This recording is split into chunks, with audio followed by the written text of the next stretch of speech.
All right, so let's start with a brief overview of Callas's brand's visual identity. And here it's interesting to look at the historical context and the connotations of the word elegance at the time, especially in the 50s when Callas was at the peak of her career. I've read one academic research book on this whole topic of glamour, so I'll put it down below. I can't remember the name of it. But it explains, for example, that glamour was a much more fashionable term in the 30s and the 40s, notably because then that was the golden era of Hollywood films and the beginning of really the glamorous women that were involved with it and whose public images were really carefully curated. But then glamour started to suffer from kind of an inflation around when we came to the 50s, and especially when Christian Dior launched his collection, The New Look, in 1947. After that, 50s was really the golden era of elegance. This is the era when people start to love, for example, Grace Kelly, Audrey Hepburn, and Maria Callas. And the first picture here is a really good example of it, that it's a very princess-like, soft look with an hourglass waist, a really tiny waist. And it does include some visual aspects of glamour. For example, the jewels that she wears in many photos. Those originally were associated much more with glamour, but then some of those aspects of glamour seeped into also the image of elegance. So that's why we see Maria Callas wearing fur coats, for example, right here in the 70s. And yes, the jewels, makeup in general was something very new after 1920s, about that time. So these first few photos I picked because they represent quite well what was the visual identity of an ideal woman in the Western countries at the time. So like I said, the hourglass shape and something very, flowery, feminine, soft. So Maria Callas really fit well into that image and those ideals that were imposed on women. Basically, we could say that. And especially in her case, when she was a world-renowned opera singer, she was much more in the public eye than the average person on the street. So that's why the pressure must have been actually quite high to look like like a woman should look at the time. But it's really hard to say what Callas actually thought about these pressures herself. But we can see that she really did conform very well to the ideals of the time. But as we can imagine, Callas didn't do all this styling work on her own. So an important person who had a lot of influence in her looks was Madame Bicchi, right here, or Signora Bicchi. She was based in Milan, and she curated lots of Callas's looks. I haven't studied that so carefully, what she actually did, what was the relationship like, but I just know that she did help her a lot with her looks. As we can see here they're testing some outfits. Yeah, here we can see, I love this picture with the hat and bright colors as well, especially when we start to approach the 60s.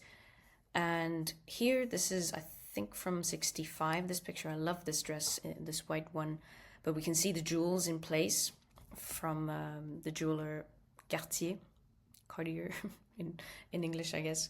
Towards the 60s, the profile starts to get a bit edgier, I could say. As we can see here, it's still very tight but not as princess-like as the 50s were. And here we can see the importance of makeup, for example, for her, putting lipstick on, and she was very made up in general. The whole look was thought out from head to toe, and that's how women wanted and were supposed to look outside of their homes. And Callas really did do that. But then towards the 70s, the pictures that we have of Callas, she did experiment with more modern looks at the time, because especially after 68, when the whole revolutionary thinking started in general, a much more modern way of thinking that we know now. Callas wasn't stuck with what worked in the 50s, but she did also experiment with some more different looks, like here we can see. This outfit that we see here with the fur coat and the skirt, it could have passed in the 50s, we could say, but still, there's something a bit more modern, I'd say, about this look. And it's taken right outside her home in Paris, her last home where she died in 36 Avenue Georges Mandel. So if you're in Paris, go check it out. Here, this is an interesting one, quite one of those a bit more rare photos that we don't see all the time of her in the 70s. So we can see with the prints and the influence of the ready-to-wear industry that was starting to boom. So really a whole different vibe, as we say. Here we see her in jeans in the 70s. So so many changes happened at the time. We can't go deeper into them right now, but just so you can get an idea of how we associate, maybe when we think of Callas, we think of these photos when she was the epitome of this ideal 50s woman. But there were lots of many looks that she pulled off really well. For example, these glasses that are starting to look quite fashionable actually right now. But a while ago, it would have been quite horrible to actually use these sort of glasses, but now they kind of seem cool. But I hope this clarifies just a bit for you what Callas's visual identity was like and how it evolved over time. So when we talk about Callas, let's not talk about only her peak years or only her beginnings and her transformation and stuff that's always prevalent in the studies and in public discourse. But let's recognize that actually she sustained her personal brand all her life because it was her in a sense, and it was a part of her. So I guess that's it. Let's move on to the next one. So here's something we can't ignore when we're thinking about how we're going to stand out from the crowd. It's having a trademark. That will distinguish you. And with Callas, she had many trademarks, we could say, but this is one of the first and foremost ones that we always think about. Her cat eyeliners. I'm really bad with makeup. I don't know much about it, but here you can see how prevalent they really were, how big they were. If you think about actually how, she basically lived her whole life with these sort of eyeliners, really thick ones, and that she put them every morning, that took a lot of effort, but it was her trademark. I think it's kind of cool that it really became a part of her routine and a part of her look, that everybody waited for that. But in general, you can see maybe in this picture, I really love this one, just the amount of lipstick she has and the whole thing. Her eyebrows are really well plucked and put in place, and it creates almost like this too perfect of a look that was popular at the time. Here I love the veil in general, and you can see also the eyeliners very well, how she made, there's a little slant, or I don't know how you could say that. There's a little angle here, which is interesting. Here as well, we can see, she already had big eyes, but those made it even bigger. And yeah, it's kind of cool. But here, I think this went a bit overboard. This is obviously, she's at work here. I think she's performing in the role of Norma of Vincenzo Bellini, the opera Norma. So it's obviously more of a costume makeup. So I don't think she would wear that just out and about. But yeah, as on stage, it must have worked because you had to see her makeup from so far away. Third, I really want to emphasize that Callas owned her quirky features. Have you ever thought about that? For most people, Callas is someone with an ideal form of beauty, that it's maybe one of the first things that really comes to our mind when someone says her name, that, oh, she was so beautiful. And I agree. I think if I'd see her now, I would faint or just stare at her for a couple of minutes because of her beauty.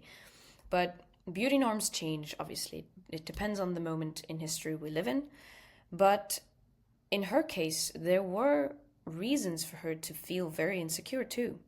She wasn't she didn't have the standard look at the time, much like Audrey Hepburn didn't have the standard look, but she owned her quirky features and focused more on the quality of her work. So the beauty thing was kind of a side note in general.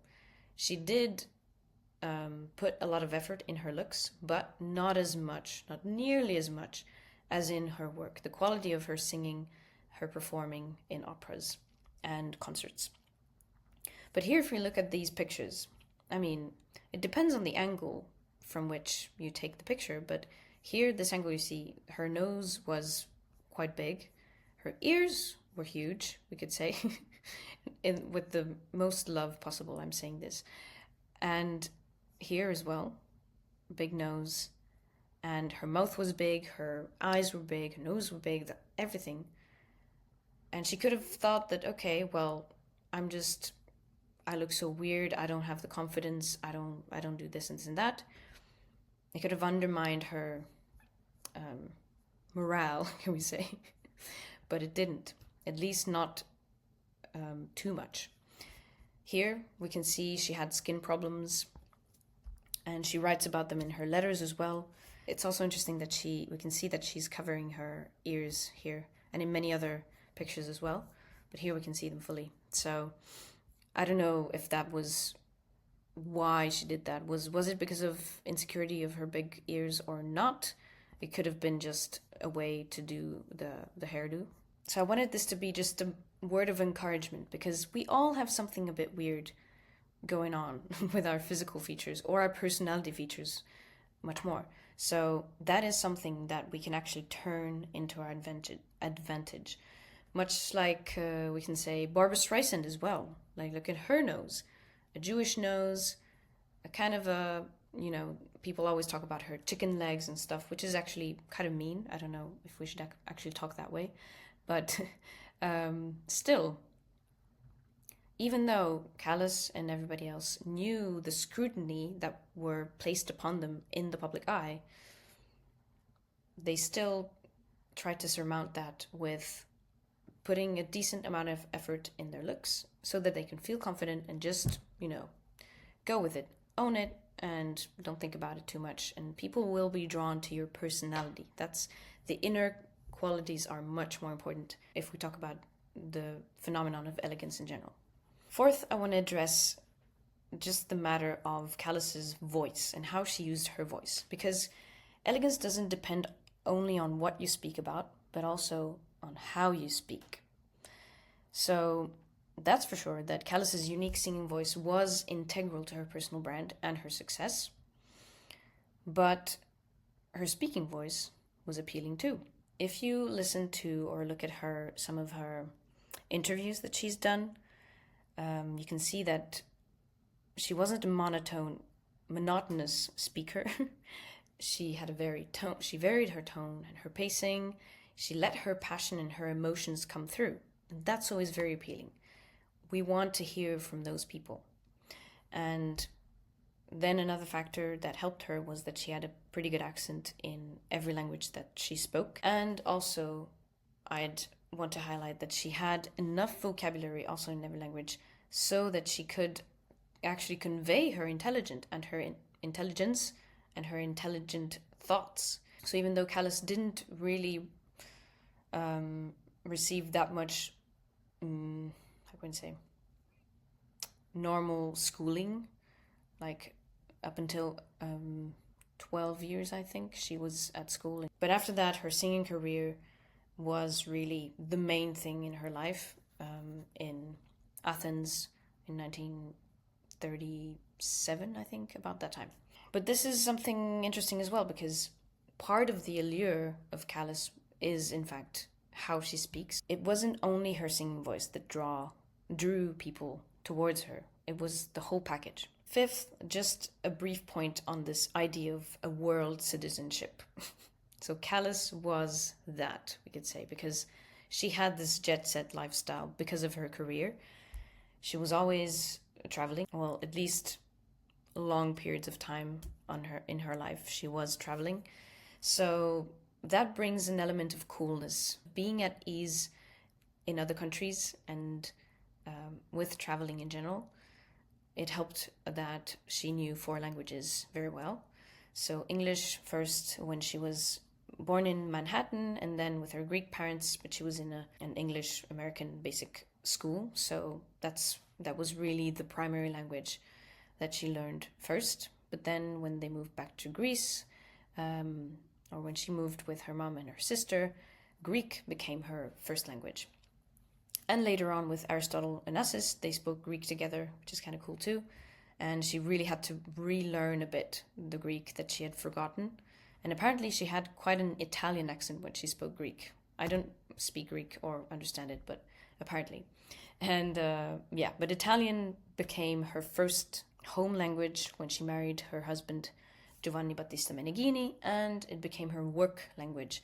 So she spoke it very well. As far as I understand Italian, it was very good and fluent. French, we have no idea how she learned French, which is interesting. At some point, she learned French and she moved to Paris in 1960.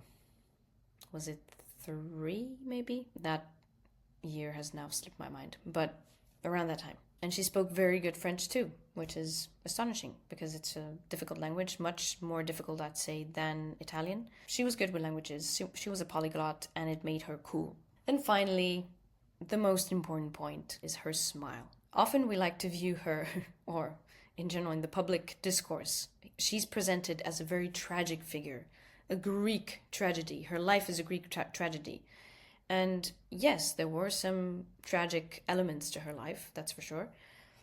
But let's not dwell on them too much, because she really was quite a positive person, actually. All the difficulties that she had, both emotional, physical, and sicknesses that she had, despite all that, she made such a great career. So she really managed to look beyond that and had huge internal kind of power in her, that she always came back up on stage, and I think that's due to her positivity. I would like to hear some of your thoughts on this, like how do you view her as a positive person or not? Because I do. Of course, she smiled a lot when she was out and about, presenting her own name, with European socialites, or when performing on stage, on concert and opera stages, or any occasion when there were the press following her.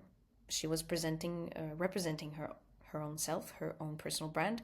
So obviously she would have been inclined to smile a bit more, to look presentable. But I think it wasn't just that. She also smiled sincerely in other occasions that you can actually see. It wasn't a fake smile. Like in this picture, she's playing with her dog there. She's smiling here. She's dying of laughing of something. This is from Hamburg, 1962. And here we can see it's a bit after her, I think it's a bit after her performance of Bizet's Carmen. What's it called? Habanera, the aria. And she's laughing a lot. She did forget a couple of words there during the aria. But still, the atmosphere was good. She's enjoying the praise that she's getting from the audience in Germany.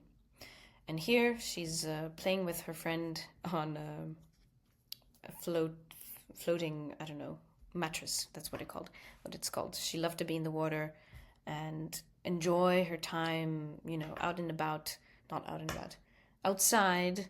And I think that's just really kind of fun to see these kind of pictures of the other side of her life that's not always talked about that much. Here she's smiling again, I think in the 60s, beginning of the 60s. And here finally we can see her in the 70s, early 70s, laughing during a concert, I don't know where, but doing her farewell, or it was supposed to be a comeback tour that she did with the tenor Giuseppe Di Stefano. I hope you can sense from these pictures that it's the authenticity and the sincerity of her being that is so attractive.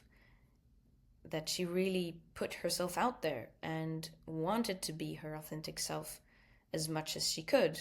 Obviously, there were lots of challenges and she was bitter about many things for sure. But in the end, everything still seemed quite positive, and she was grateful about the life she had been able to live. So that's a great lesson I think we can learn from Callas's life. And I'm just thinking that, have I remembered to actually smile as much as I can during this filming session? But I hope, at least in my voice, you could hear how passionate I am about this topic.